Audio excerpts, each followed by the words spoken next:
Well, hello. We are now at point number 10 in our series of what differentiates and distinguishes masterful coaches. I am Teri Belf, and it is my pleasure to be your host for this series. I take a lot of the material from the coach training I do through accredited programs, both through the International Coach Federation and the Center for Credentialing and Education. Point number 10 is rather significant for me because it is part of the spiritual perspectives that I offer in coaching and that I train coaches. I actually prefer to work with people who have some spiritual basis. I don't mean a particular religion. I really do mean a spiritual foundation.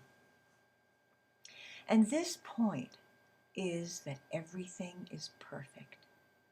Everything that happens in the coaching meeting was meant to happen both for your learning and the clients. Yes, your learning, because coaching is a partnership, and masterful coaches know that they are going to learn at least as much, if not more, than the client. So here are some examples of what I mean by everything is perfect.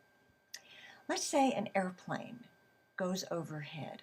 And this could be in-person coaching, Skype coaching, or just plain telephone coaching. An airplane goes overhead and it's so loud that you and the client can't hear each other.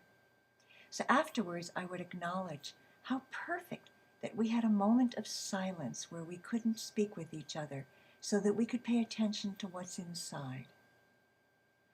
Or let's say the telephone rings.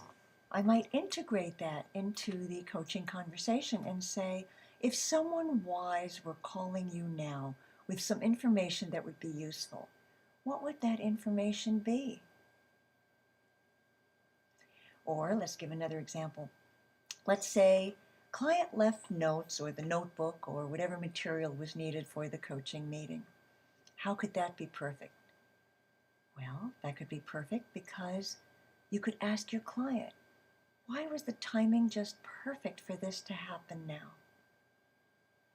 So these are some examples of why we say everything is perfect. And if you think back to the reason that we started coaching, and I was there at the beginning, sometimes I'm called the grandmother of coaching, we said there were two reasons for this profession. One, to increase client awareness, and two, to increase client responsibility, the ability to respond to the awareness. So awareness comes from acknowledging what is right, what is perfect in the world. And this was our point number 10. I hope you've enjoyed this series. I am Teri Belf, and I would love to have you communicate with me in any way. If you're interested in coaching or coach training, I can be reached at belfcoach.com or successunlimitednet.com, or email me at coach@belf.org. And we spell Belf, B like in boy, E-L-F like in Frank.